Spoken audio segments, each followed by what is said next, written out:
Go ahead and welcome you to today's webinar on financing integrated healthcare in Texas. Today's webinar is brought to you by several organizations, including the National Council for Behavioral Health. Before we get started, I'd like to go ahead and draw your attention to a few webinar logistics. We will be recording today's webinar, and you will receive that recording in addition to a PDF of the presentation via email, so whichever email you registered with, and that will come within 48 hours of the webinar. You are currently in listen-only mode. If you happen to be listening on your phone, go ahead and enter the audio PIN number from the control panel on the right of your screen onto your phone's keypad. Throughout the webinar, please feel free to send us questions at any time. Again, on the right-hand side of your screen, you will see a dialog box. Simply type your question into that box and send it to the organizer. Depending on your question, I may type an answer back to you, interrupt the speaker to ask it, or just save it for the end. If you happen to experience any technical difficulties today that I'm unable to help you with, please call Citrix Tech Support at the following number, 888-259-8414. Again, the tech support number today is 888-259-8414. At this time, I'm going to go ahead and turn the presentation over to Alejandra. Thank you, Jordan, and good afternoon, everybody. I'm Alejandra Posada with the Greater Houston Behavioral Health Affordable Care Act Initiative, or BHACA. On behalf of the BHACA Initiative, I'd like to welcome you to today's webinar.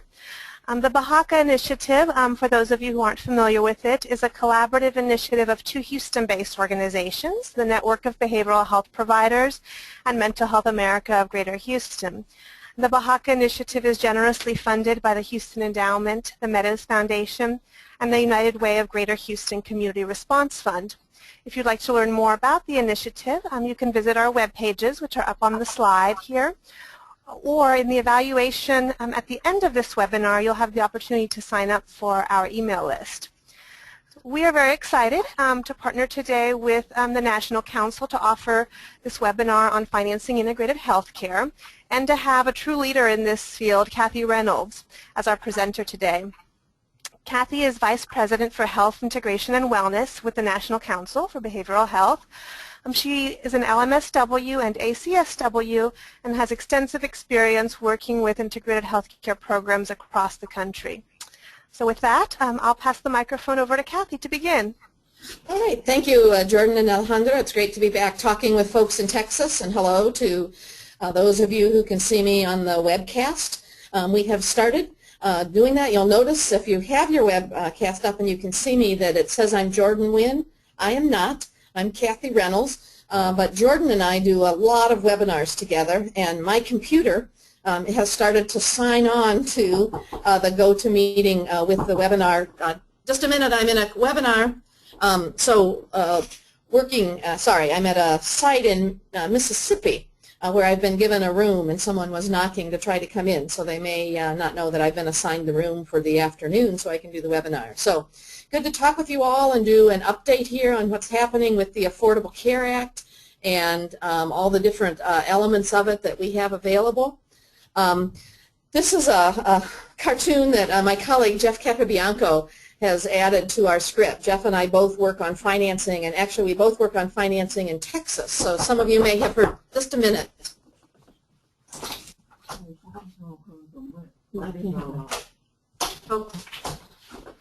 I'm sorry to leave a consumer. Didn't understand why I wasn't answering, so apologize for that interruption, but now I'm back.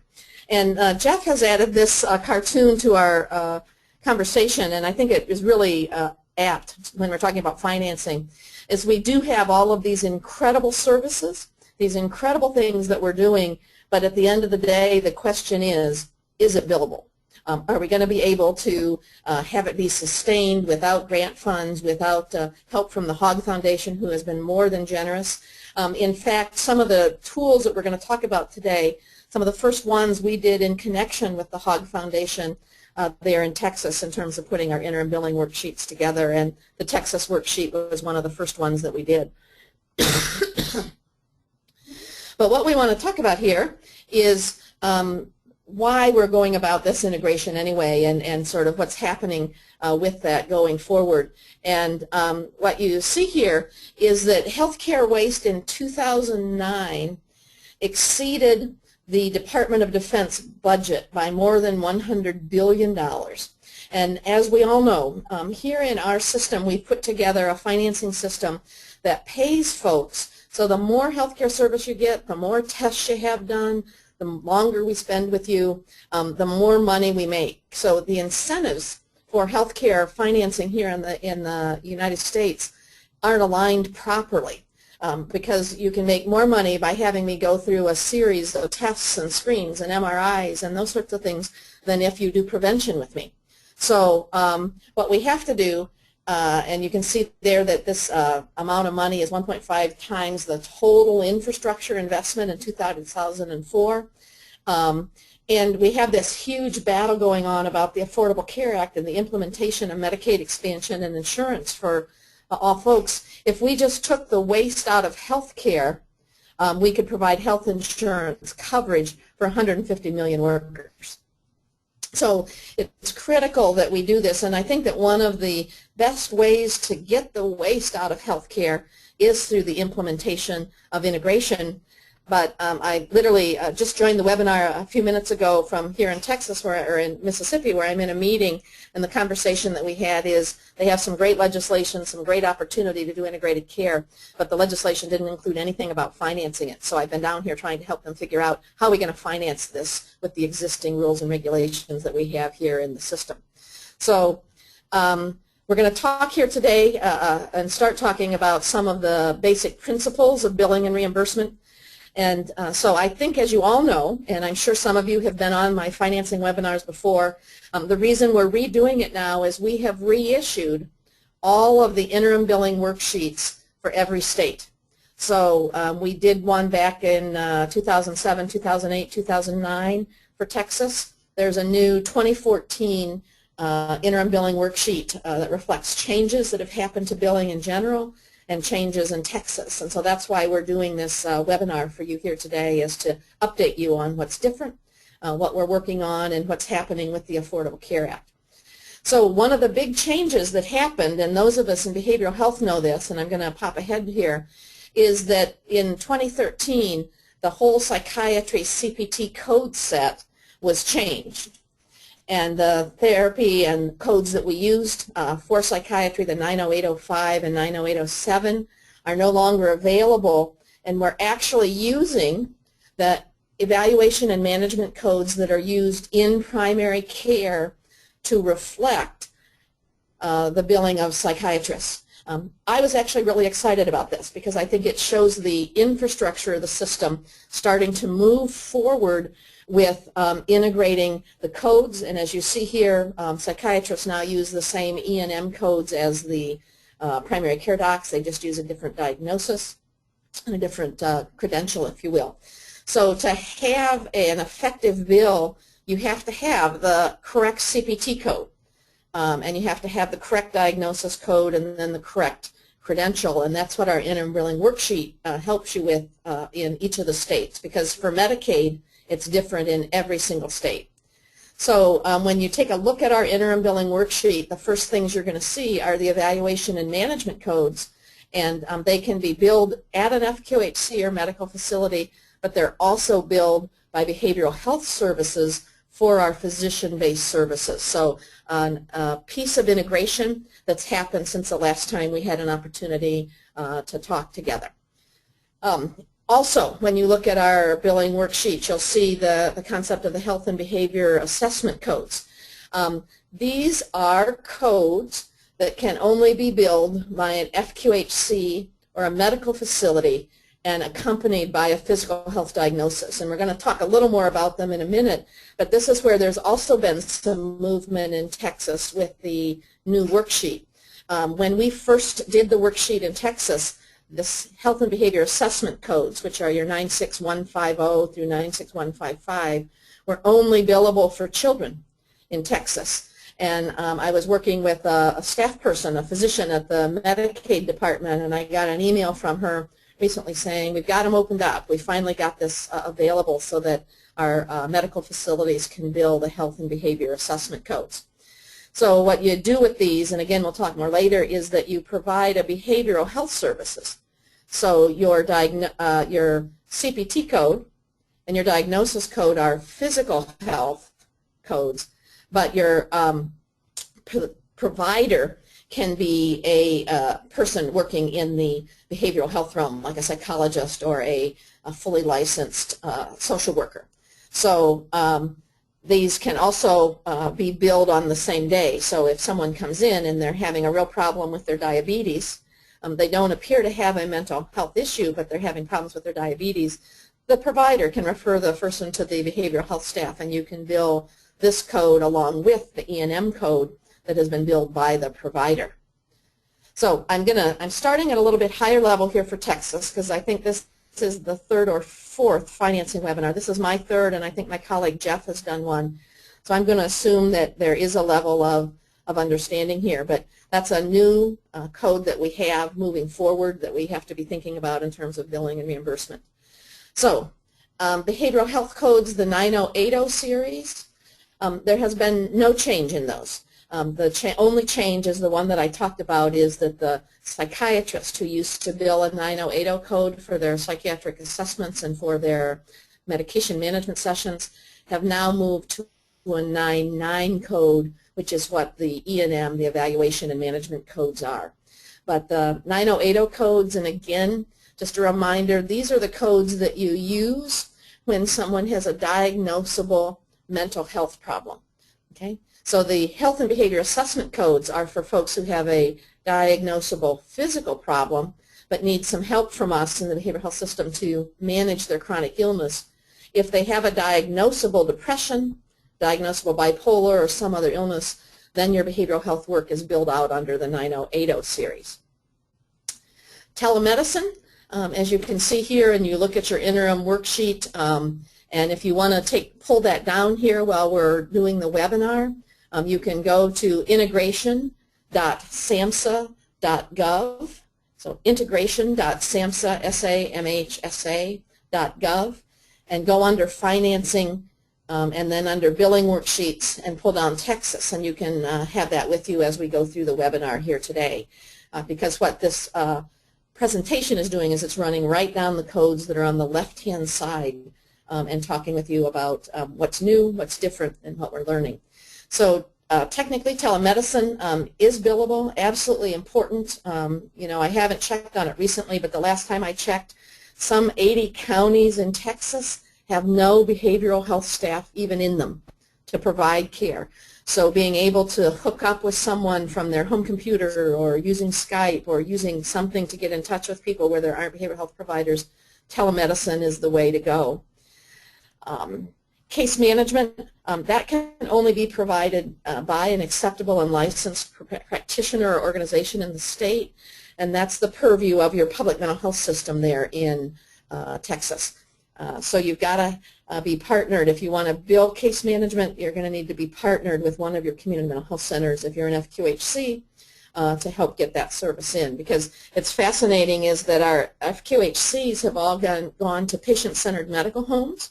They have to provide care coordination, which is similar to case management, but to get the accreditation they have to provide it, but they don't get any money for it. So partnering with an FQHC and a community mental health center is a way to help get some funding for the case management. It's not quite accurate to say that FQHCs don't have funding for it, because it's built into their encounter rate that they get paid for their services.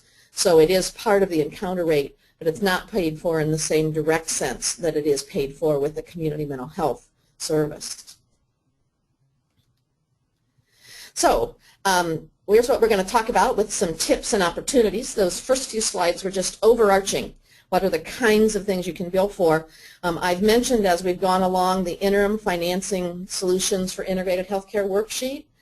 That again is at integration.samhsa.gov, and then click on financing and then on billing worksheets, and you can find Texas's worksheet and follow along here with us. Because we're now going to talk about billing two services in one day, a little more about that 9600 series of code, the health and behavior assessment codes, case management, screening, and several other options and things that are happening now with the Affordable Care Act, including the Health Home State Plan Amendment. Texas is doing a lot of funding of integration, but in a different way than other states. So we'll pick that up here at the end of our conversation. So if you go and pull down one of... May I ask a question before you continue? Absolutely. Jump right in. Thank you. Thank you. This is Alejandra, and this is actually a question that I have. I have the billing worksheet here in front of me and was very excited to hear what you said about the hobby codes, because that's been rumored in the air for a long time here in Texas. But I see that on the worksheet under state Medicaid, those are still marked as not billable. Is there a specific distinction there that we should be aware of? Yep. These billing worksheets are accurate as of the day we put them out. Got it. Mr. emailed me a little bit later saying that you had worked through, so we need to update that for you, but you have expanded capacity to bill the 9600 series of codes, and we will get that updated for you as part of that. Thank you so much. Yeah, I had the person who did the update. I sent the email from Esther, and so we're very pleased, but yes, you have more access to them than you did the first time we did the worksheet. Fabulous. Thank you. So great, and glad you have it alongside you, and appreciate that. And as we talk here about that, what you'll see if you have it with you or as you go to the site and get it is what I just said. We are trying to help states fund integrated health services while we're waiting for the health plan amendments and other things to happen. And so what we've done is taken a look at all of the possible codes that could be used in every state, and then whether or not they're turned on. And that's just what Alejandra was pointing out to me, is that we posted the Texas worksheet before we got the changes to the HVA codes into that. So thank you very much. I will get those changes that were sent to me to our person who's updating the worksheets and update the Texas one. But there has been some opening up. But remember, those codes, if you're here from a community health center, those health and behavior assessment, as Alejandra's calling them, the hobby codes, are only billable in primary care settings. They are not billable in a mental health setting or an addiction setting. You have to provide that 9600 series ancillary to a physical health diagnosis in a primary care setting. So even though it's been expanded for those providers to do that. So take a look at that, and we'll be talking about that and using that as the basis for our conversation here throughout the hour. And we actually have one other question that just popped up, Kathy, if that's okay. Absolutely. Thank you. The question is, what are the contractual mechanisms for FQHCs and community mental health centers, MHMR centers, that will allow FQHCs to bill case management and care coordination? Okay. FQHCs cannot bill case management and care coordination. However, if they're partnering with a community mental health center, i.e. contracting with them, which is allowable across the country, then the community mental health center would bill for those case management services, not the FQHC. Okay, so this is what we talk about in the partnership. There are some things, and we're going to talk about this in more detail as we move through, there are some things that the FQHC can bill. For example, a federally qualified health center cannot extend its PPS rate out to a MHMR center or a community mental health center and have the community mental health center bill that rate. They have to be the ones that bill that FQHC rate. However, they can contract with an MHMR center to send its staff into the FQHC, and through that contract, the FQHC can bill their PPS rate for the behavioral health services. So that's a contractual. For the case management, it's the reverse of that situation. The FQHC would enter into a contract with an MHMR center for case management services, and then the MHMR center would bill their allocation. So this is kind of that win-win partnership collaboration that has to occur for a state and for a local area to draw down all of the possible revenue that's available to them. Because when we talk about this integration piece, we say no one system can do it, and that's primarily because of the silos the funding is in right now. So an FQHC would not be able to bill a community mental health center for case management, or bill the state for case management, unless they actually became an MHMR center and got those funds. Right now in Texas, it's through a partnership that your MHMR center could talk with you about helping provide some of this service under their funding if they partnered with you as an FQHC and they provided your behavioral health services. Is that a clear enough answer, Alejandra? Does it make sense? I shouldn't say doesn't make sense, because sometimes... Yes, it is for me. And yeah, I always say, does that make sense? And I really shouldn't, because some of the workarounds, and this really isn't a workaround, but some of the things that we have to do to get everybody access to the different funding sources may not make sense, but it's what we have to do at this point in time while we're waiting for bundled services, which I'm going to talk about here towards the end of what's coming. Well, thank you. Yes, that was clear for me, and if the person asking the question has some follow-up questions, I'll be watching for those here as well. So, thank you. All righty, and thanks to Elizabeth for posting the website. So if you want your Texas PDF, the website's been posted in the chat box here of the webinar. So 2 services in one day. I actually was in Texas several years ago at a legislative hearing, and I heard folks testifying that in Texas you couldn't bill 2 services in one day, and I was like really anxious because I was there just listening and as a consultant, and I'm like, but you can. Your rules and regulations allow it. So one of the things you have to be careful of is that we don't let myths of what may have happened in the past cloud our understanding of what is available now. I actually worked in another state, and they said it's not billable, and I said, well, what would it take? This was with an FQHC. I said, well, what would it take to get you to bill for behavioral health service? Well, I need to see a letter from the Medicaid department that it's billable. So I got an email from the Medicaid director saying that it was billable, and the CFO said, well, I've never billed for it, and I'm still not. And I'm like, oh, you're going to leave all that money on the table. So we have to break through these myths and have to be willing to move forward with allowing in the FQHC 2 services in one day to be billed, which allows for this partnership and allows for revenue for medically necessary services in a partnership. And fortunately or unfortunately, without a partnership, because FQHCs can do this without our MHMR partners if they want to. But as you know, those of you who've heard me talk before, I'm a big partnership person. So this shows you across the country what we're seeing about this payment, same-day behavioral health visits as a medical visit by the same provider. You know, it's always been possible for 2 providers to bill for different services. So if I was a consumer and went to my medical doctor or the FQHC in the morning, the FQHC could bill that and get paid. And then if I went to my behavioral health or MHMR provider in the afternoon, the MHMR provider could bill for that as well. So that's always been the case when you're billing under 2 Medicaid numbers, 2 organizational Medicaid numbers, and your NPI numbers.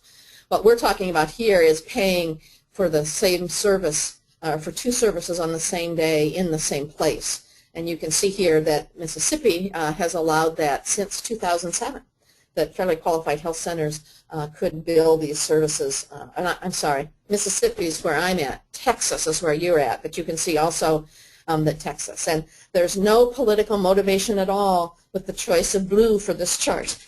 It's just the one that allows us to make the definitions, because you know, I know that blue and red gets into a political thing, but we're not trying to make any political statement. It's just the colors that work best for us when we do the webinars. But you can see the different states that allow this, and then we're going to be talking in a minute about screening, brief intervention, referral to treatment for addiction. You can see states who got expert funded through SAMHSA, and so you can see the different place. And Texas was one of those as well, and we'll talk about the expert codes in Texas. So case management. In Texas, this element of case management is billable for special populations in your rules and regulations. What we do when we put these worksheets together is that we put them together and then we send them to the state Medicaid department and say, we're about to post these on the web. Is the information correct? So this isn't just our interpretation. It's also been vetted, if you will, by folks within the Medicaid department of the state, and we are constantly getting changes. We have the one already for Texas, but we get it from other states too. So it's billable in Texas for special populations, and as we've talked about, if an FQHC were to have MHMR staff and lease them from the HMR Center and co-locate them, then that co-located CMH would be able to bill those services. So remember what I said, the FQHC clinic can't bill, but the FQHC can get the services through Community Mental Health, or MHMR, and MHMR can bill, just like the FQHC would bill for the master's prepared or doctoral folks that are doing that. The other thing that's really neat in Texas is that peers can bill for case management and be a part of that. So this is new. This is a new change since we did the first interim billing worksheet, but you now have the capacity for peers to bill for case management in Texas. So I'm going to stop here a minute, Alejandra, and see if any other questions, or Jordan, if either of you have questions yourselves or from the group before we take on another topic. Thanks, Kathy. We did have a question come up, and I answered part of it, but there's a second part we'd like to ask you. The question was about what a community mental health center referred to, so I did answer in the chat box that that refers to the local mental health authorities, the MHMR Centers, as they used to be called. But there's a question about whether some of the same codes that can be billed by a community mental health center could also be billed by another behavioral health provider organization, such as a nonprofit or private behavioral health organization. Again, I'm going to have to refer you to the PDF that's on the website, so we're going to have to look at that. But yes, we only focus on the interim billing worksheets on public providers. We tried to include private providers like hospitals and other nonprofits, but to be honest with you, the worksheets got so complicated that even we didn't know what they said. So what we've done in the interim worksheets is we've looked at the public sector funding, but when I go and do consulting, I actually use that and talk about the private sector. You know, because for example, it has Medicare and Medicaid, but usually if Medicare pays for something, private insurance will pay for it. And usually if it's paid for in an FQHC, it's going to be paid for in a hospital setting. What may be different is the rates and how much you get paid. So you can use these to think about more private or commercial populations or settings, but it does take a little bit of translation from the public vernacular and language to the commercial populations. But it's the same codes. The CPT codes are used across all settings, diagnosis codes across all settings, and the credentials are across all the settings. So yes, but you might need to give us a call and just have us talk you through how to use it for a private sector entity. It's not hard, but it does have to maybe have some. And so then we have a question of what do peers mean.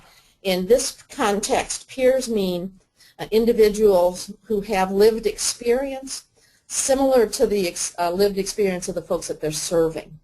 So it might be people with serious and persistent mental illness or an addiction disorder, or both, working with people with a serious and persistent mental illness and an addiction disorder in the system. So that's what peers talk about.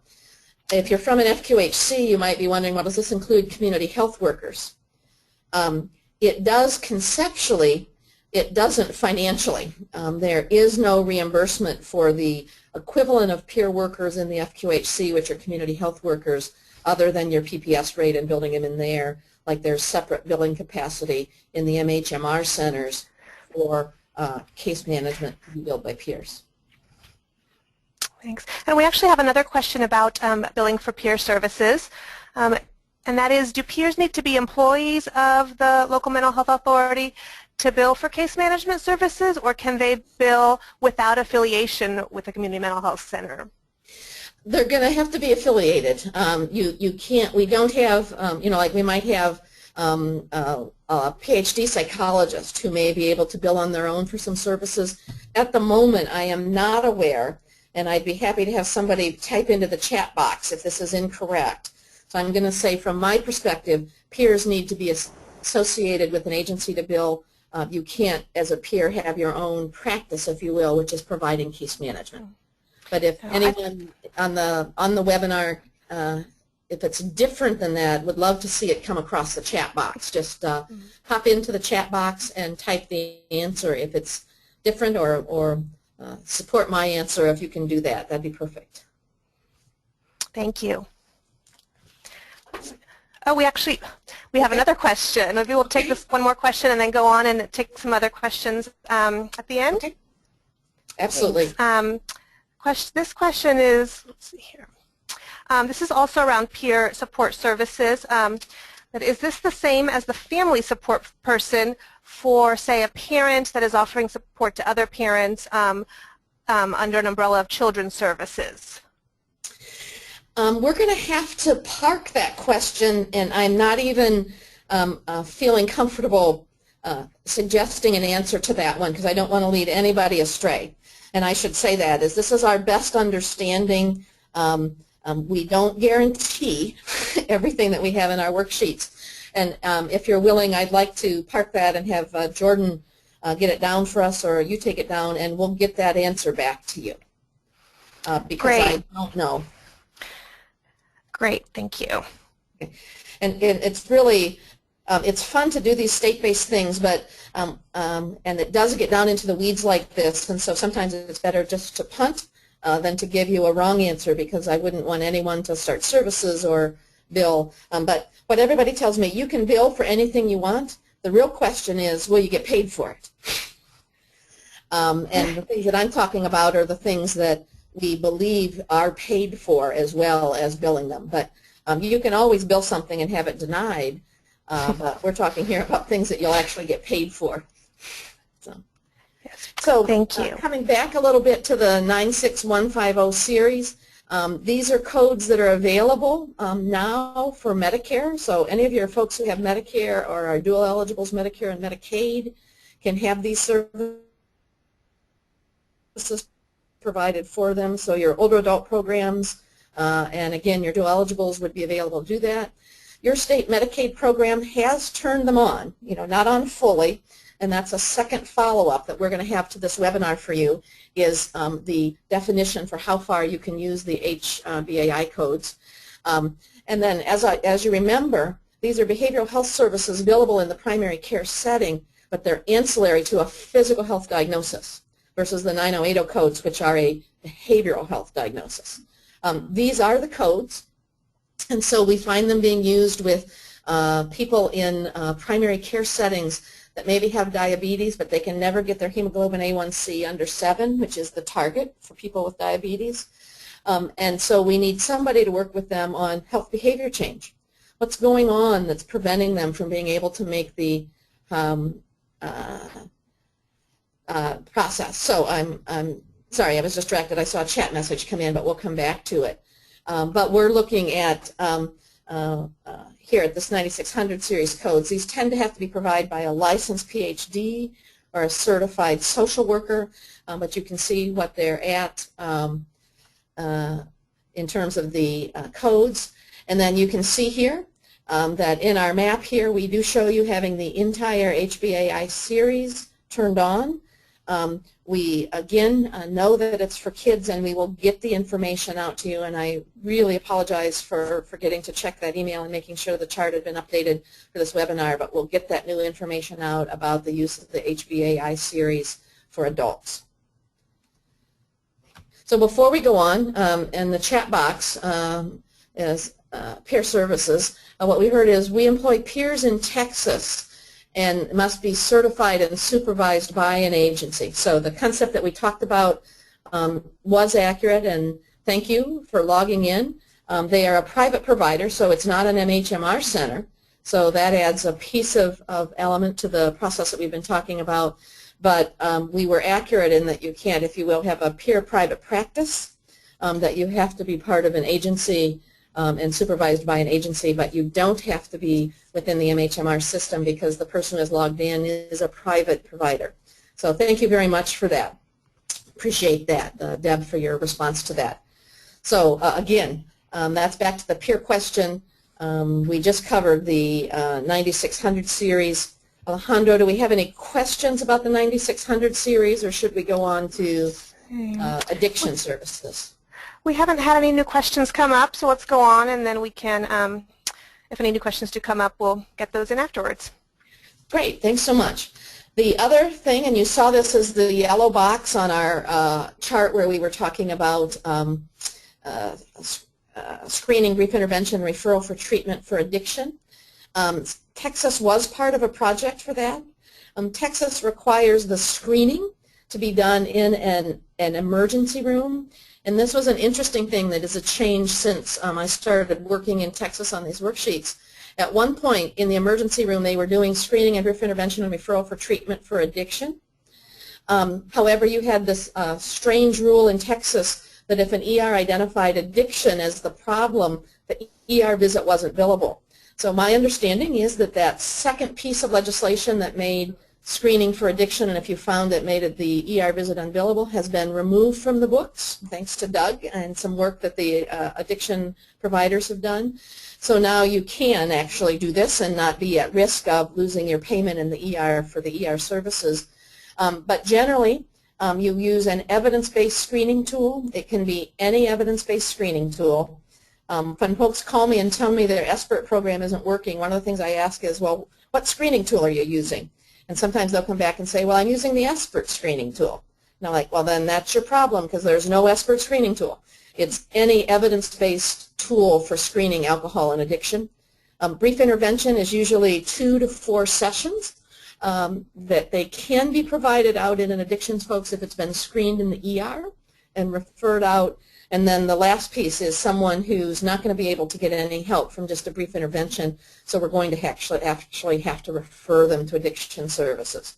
But these are available in Texas, and so what you want to do, I thought the next slide was going to be the codes that were going to be used. That is on your worksheet. You should find a section on the Texas worksheet that says addiction and or SBIRT, and it'll talk about the codes that you can use for moving this forward in terms of payment. So Texas is out the gate on this and doing really nicely with paying for screening, brief intervention, referral for treatment. Again, you remember our 9600 series of codes had to be built out of primary care. The initial screening in SBIRT at the moment has to be at an ER. So we're working on getting that out into the system as well. And I think for my friends who are on this that are part of the MHMR system or part of the behavioral health system, as you hear me talk, you're going to hear a lot about these are billable in primary care. These are billable in primary care. We're seeing a lot of money over the last 6 months. $500 million have gone into FQHCs across the country to expand mental health, behavioral health, and addiction services. So it's not correct for us to say anymore that the feds aren't putting any money into addictions and mental health. They are. $500 million has gone into it. Not coming to the specialty system, it's coming to the healthcare system. So we really need to buy into what Pam Hyde says from SAMHSA is behavioral health is part of healthcare. And so to get access to those funds, we have to be part of healthcare. The precursor to health homes, there is, and it still is available, a 2005 Dear Medicaid letter that allows community mental health centers, or MHMR centers, I'll try to remember to use MHMR since we're talking in Texas, to draw down disease management funding for people with serious and persistent mental illness and or developmental disabilities. It's a series of special codes, S codes, that the state can turn on, and we actually did this in Michigan before I left to go to the National Council, and we were able to bring in about $1.5 million in Medicaid to do this disease management, this care coordination around health care for people with behavioral health issues and intellectual or developmental disability issues. So if anyone's interested in this, because I know Texas, for a variety of reasons, is not pursuing Section 2703, but if you're interested in this option, which would allow care coordination and disease management for people with mental illness and developmental disabilities without associating yourself with the Affordable Care Act, I'm more than happy to provide information and the proposal that we actually put together in Michigan that our Medicaid department funded to anyone who's interested in that. But again, it's a way to pay for the additional time and effort that we need to be putting in to make sure that the folks we're serving are healthy. This I was mentioning to you before. I just mentioned this is the growth in FQHC funding, and in the Affordable Care Act, this funding was put in there, but you can see the growth between 2010 and the proposed growth in funding to federally qualified health centers over the last 5 years has tripled. And so that's why, you know, my new best friend some years ago was my local FQHC, my health system, and the folks in primary care, because there's no reason to think that this trend is not going to continue. So breaking down the barriers and the challenges there are between the systems is going to be critical for us in the future. So FQHCs can do this alone. Their rules and regulations allow them to provide primary care.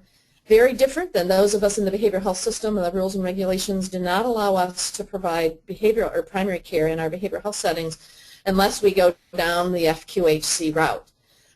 What's really interesting is that all new start FQHCs, and Alejandra and I were talking about several in Texas that were new starts that had had support from the Hogg Foundation and getting going, must have behavioral health. So if a new FQHC comes into being in your area, they have to have behavioral health. So if you're in the MHMR system or a private provider, you want to be talking with your FQHCs and your primary care sites about making sure that they're including you in their plans. They don't have to. They can directly hire their own behavioral health staff, or they can contract with a local community mental health or addiction program or MHMR facility to provide those services for them. And you have examples of both models, FQHCs doing it directly and FQHCs doing it in partnership in Texas. And at another time, maybe we can talk about that, because we're working hard to make sure that we don't lose any of the services that we've spent 40 years in our behavioral health system bringing to bear on the system. So in some states, it's very interesting. The billing Medicaid is really unique to states. We actually found out in Ohio, interestingly enough, that if a community mental health center, which would be the equivalent of your MHMR, has a license to prescribe Risperdal, which is a behavioral health medication, they can bill for primary care too. Really unique piece of rule and regulation in that state. So sometimes you can just start providing this, and in Ohio, CMHs with Risperdal licenses can bill for primary care, and are taking advantage of, not going to call it a loophole, I'm going to call it the rule and regulation that allows that. But generally, if you're going to think about as an MHMR or a CMHC providing health care, you have to get a Medicare number that's specifically designated for primary care. And then once you get that Medicare number for primary care, you can then get your Medicaid number and begin providing primary care services. You don't have to be an FQHC. You can do a private practice model. There are a variety of models to do that. But you do have to usually get new Medicare and new Medicaid numbers that credential you, if you will, as organizations to provide primary care. You may need accreditation. And the challenge in going alone and doing this, even though there are, you can do it, the challenge to it is that it can take 2 to 3 years to get all of the approvals you need to start providing. Whereas if you can partner, you can begin within months rather than years of providing the integrated care. So we've talked a little bit about this, that federally qualified health centers are billed by encounter rates and the prospective payment system. The key thing to remember here is that they are paid for encounter, not for the length of time they see someone. Fundamentally different than our mental health system. So if you're going to contract with an FQHC, you don't want to contract with them to do a 1-hour visit, because they're going to lose money on a 1-hour visit, because they're going to get the same amount for a 1-hour visit as they get for a 20-minute visit. So the approach that you use is more of a short-term solution-focused therapy, but you can contract to do this, and then as part of that, the MHMR Center can provide case management services. This is just the interesting, why might you want to think about doing that? Look at these disparities of a CPT code 90862, which is a psychiatric medication service. It's now one of the 99 codes, so it's not 90862. But if you provided the service in a university medical clinic, a psychiatrist would get $12.50. In an MHMR center or a community mental health center, $39.92. But the same as an FQHC is reimbursed $80 to $88. And you can see the very differences here. Please be advised, though, that the federal government is very aware that they're paying these vastly different rates for the same services, depending on who's providing it. So we think as healthcare reform goes forward and finance reform goes forward, this is one of the places where we think this issue is going to be taken care of. There shouldn't be this big a disparity for the same service at these different places. But you know, there's a variety of reasons for it. But I think what we're going to see is some moderation to the middle of costs so that people are more clearly similar rather than dissimilar in the provision of these services. Another advantage, as you know, in partnering with an FQHC for financing is that our friends that are fully qualified health centers get 340B drug pricing, which is a significantly reduced rate. And they can get the 340B drug pricing for our psychiatric medications if those patients are enrolled in the FQHC and have a physician at the FQHC who will sign off on the script. So key benefits for the partnership model. I just have to keep saying that, that in terms of financing, it's really, really important that we think about that. And so I'll stop here for a minute because I've been going pretty good because I know we're running up on our end time. We got about 10 minutes. But questions, comments, feedback from the chat box. Alejandra or Jordan? Yes, we did have a couple of questions come up back to some of the series of codes, and one about the 9600 codes. What staff are eligible to bill a 9600 series code? Okay. Again, pull down the worksheet, and if you have yours down, Alejandra, you may be able to help me do that because I don't have it down. You'll see the 9600 series in an FQHC, and then if you move on over under Medicaid, it will tell you the staff. Yes, and let's see. And actually, I think that piece still needs to be updated on ours since it's still the old piece. But we will follow up on that and can get that information out. Generally, it's a PhD psychologist or your top level certified social worker. No, for Medicaid. Yeah. For Medicare, it is noted here that it's a PhD psychologist and specifically notes that it excludes LMSWs. But we can follow up in terms of Texas State Medicaid as we update that. We'll follow up on the revision in those codes and make sure the credentials that are on the sheet are still correct. Thank you. Right. And then we have a question about the SBIRT codes. Is there a different series of SBIRT codes reimbursable by commercial payers? Yes, and I'm going to send that slide to Alejandro that shows the commercial codes, the Medicare codes, and the Medicaid codes. I don't know how it got chopped out of the presentation, but usually after that SBIRT slide, I have a chart that shows you the codes that are reimbursable. So it's on the worksheet, but I'll also send you one slide that Alejandro can send out to everyone who's on the webinar around the SBIRT codes. Great, thank you. And we had a comment just made in reference to the 9600 codes that for Medicare, 96150 is not reimbursable for LCSWs. So thank you for that information, and we'll follow up with additional information on that. That's what's so nice about a webinar like this is I know I'm on and I'm supposed to know all the answers, but sometimes those of you on the ground who have actually billed, we may have the information that we were given. But as I said, sometimes you may be able to bill, but you may not get paid, so you may get denied. So love the feedback from folks on the webinar who have experience in how this is working. So I want to end here today with talking about some tips and opportunities for helping you be successful with your integration. One of the things that we have to do, and I don't know who you've brought to the webinar today, but you need to train all your employees on all of this relevant financial information. Now, I can tell you, as a social worker, when this started happening in my organization, the social worker was like, I don't want to know, I don't want to know. But we can no longer have that happen.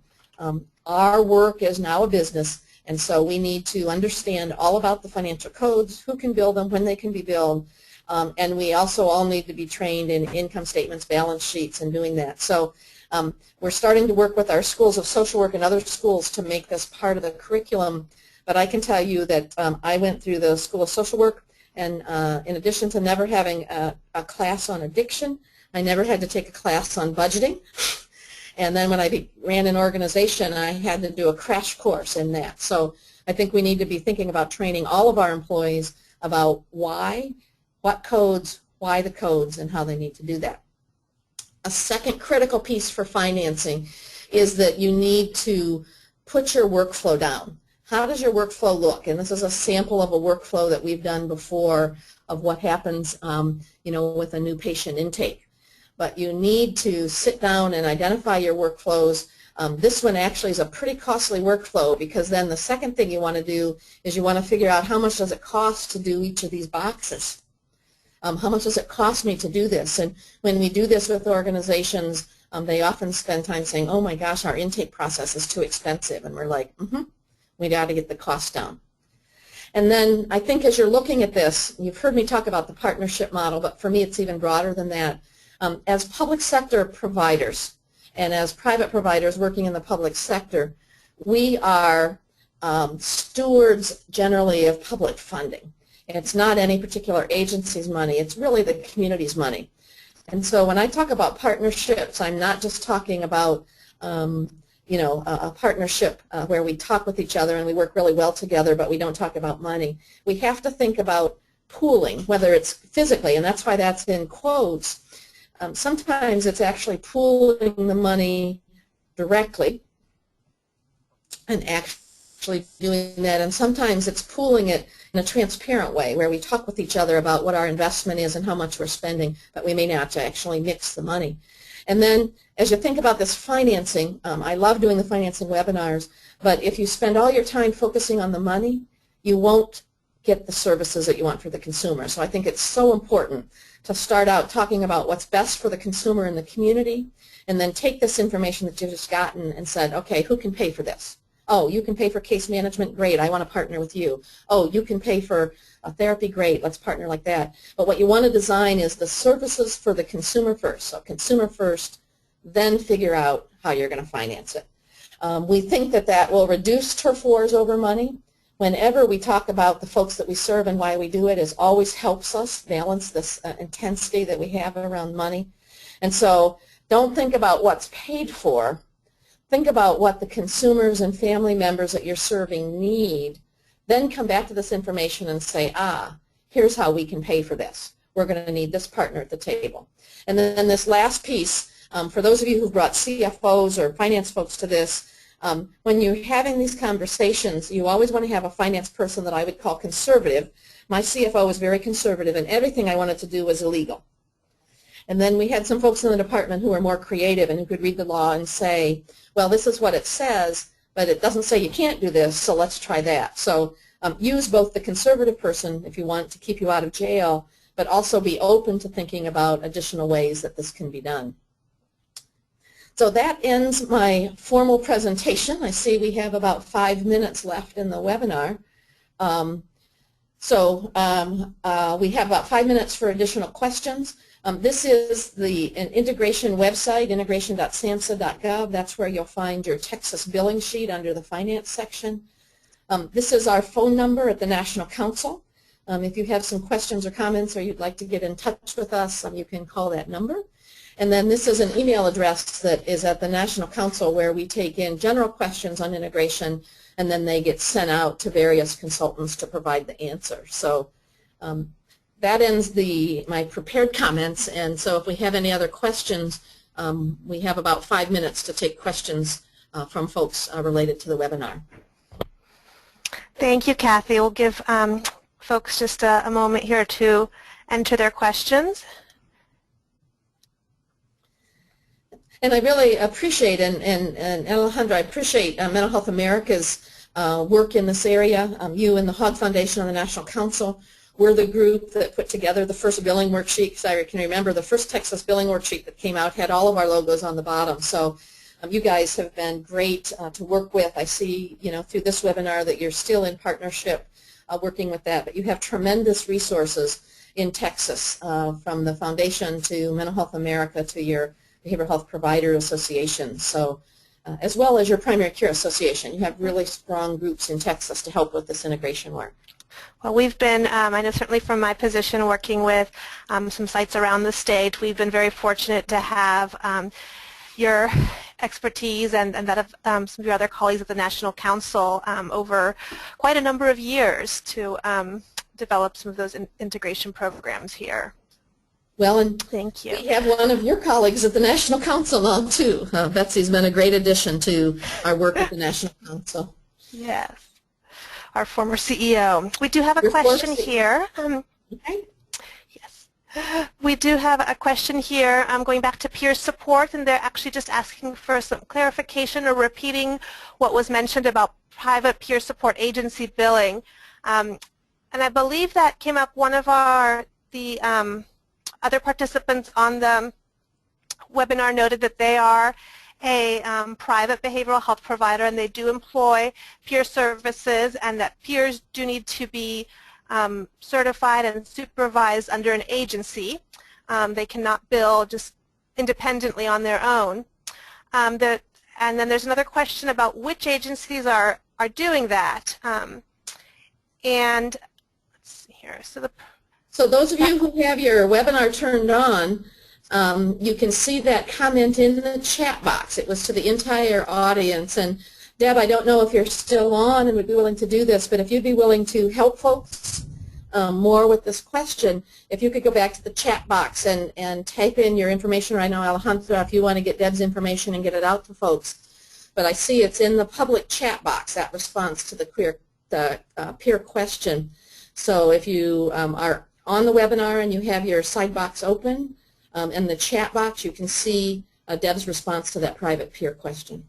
Yes, and if we run out of time or the coordination doesn't work here, we can touch base with Deb afterwards and see if we can connect her to Aisha, who's asking this question, or if anybody else is interested, please feel free to email us, and we can try to get you that information or connect you to the person who has it. I will mention, just in reference to billing for peer services in Texas, that the HOG Foundation is doing quite a bit of advocacy around that, about trying to expand that to additional service locations such as FQHCs, hospitals, and they have, we can send this out when we send out other follow-up material, but they have some links off of their webpage to statements that they have made trying to move that bar. And if this is a topic that's of interest, and we could look at having one of their staff members perhaps offer a webinar or another educational session on what that looks like here and what their recommendations are for advocacy to expand that. Yep, and I see we did have a question as where does Texas stack up, if you will, with other states across the country in this billing. And I think this is true of any state. In some places you're ahead. Your expert work and some of the work that Doug and some folks have done on that is ahead of the game in terms of getting expert and those screening questions and things cleared up. In other places you're behind.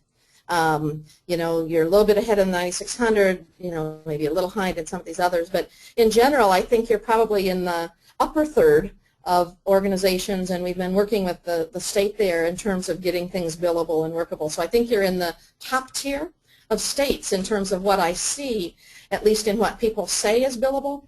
But again, some of you on the webinar are saying, well, it may say it's billable, but I'm not actually getting paid. So we continue to work on that. But I would put Texas in sort of the upper third, the top third of folks who are making the codes and things available for payment. Great. And I'm not sure if everyone can see this where it came up. I know some of the comments come through only to the organizers. So Deborah Jackson from Deblin Health Concepts, a private provider who had posted about employing peer support specialists, answered that they contract with managed care organizations and have employed and been paid for those services via those alliances, and that their staff also work with the state hospital and local advocacy organizations. So maybe that's something that we can follow up with Deborah, learn more about how you've done that, because that sounds like you have a great relationship with the managed care organizations in terms of being paid for those services. Great, and so it is, I couldn't read that, so it's Deblin Health Concepts and Associates. So those of you interested in peer support, Deb may be willing to talk with you more about that, and we'll see if we can, through Mental Health America, make some connections to talk about that. Seems to be, that and the 9600 series seem to be the top two things, if you will, getting responses and interest out of the webinar. So we'll absolutely make sure we follow up on that. Definitely. Just checking to see if there's any final question here. I think if there are questions that come up afterwards, Kathy, would it be best to send those to that integration@thenationalcouncil.org, or what would be the best way to try to get those answered, or to send them to us and we could That's what I'm wondering, is if you might want to serve as a clearinghouse. Since you invited us to do the presentation today, folks can send their questions to you, and then when they all get in, you could send them to us, and we'll make every attempt to answer them and get them back to folks. You also can send them to the integration listserv. If it goes to a consultant other than me, and they may not know what you're asking about because I'm the only one on this webinar, but if you have additional questions we haven't gotten to, send them to Alejandra at the Mental Health Association, and we'll go ahead and work with her to get them answered and get FAQs back out, frequently asked questions back out to the group. Perfect, thank you. And I've just entered into the chat box to the entire audience my email address. It's aposada@mhahouston.org, and my colleague Elizabeth with the Network of Behavioral Health Providers also works with me on this, and that's mbhp.elizabeth@gmail.com. You can also get those off of our web pages as well, and we'll be emailing some things out to all the participants, so you'll have them there as well. So I do want to honor everybody's time, and we're just a couple of minutes past 1:30. Kathy, did you have, before I just say a couple closing things, did you have anything in closing that you wanted to mention, or anything else? Just thanks again for having me back in Texas. It really helps to stay involved and up to speed on what's happening, and hope this has been helpful, and look forward to continuing to work with folks in Texas on making integration a reality for folks who want that. Very helpful. Thank you so much, Kathy. I'd also like to thank Jordan Wynn for an immense amount of work coordinating and making this webinar possible at the National Council. A couple of people have mentioned that they'd like to see the slides, and that recording of the webinar as well as a PDF of the slides will be available, so you'll receive that via email, and as well as posting it on the website. As soon as the webinar closes, you're going to see a brief evaluation survey pop up on your screen. We would really appreciate it if you could take a few minutes to fill it out. We do read and document all of evaluation feedback, and we take it very seriously and actively use it to plan future events. So your input would be greatly appreciated. And if you enjoyed today's webinar, we actually have another webinar coming up in a couple of weeks. We'd love to have you join us for BHACA's next webinar on Thursday, October 30. That webinar will feature Dr. John Oldham, Senior Vice President and Chief of Staff at the Menninger Clinic. He will be presenting the first in a series of webinars that are providing cross-training information to disseminate some medical, primary, and physical health care information to mental health and substance use providers. So we'll be sending you the registration information within the next few days. So thank you for joining us. Have a great afternoon.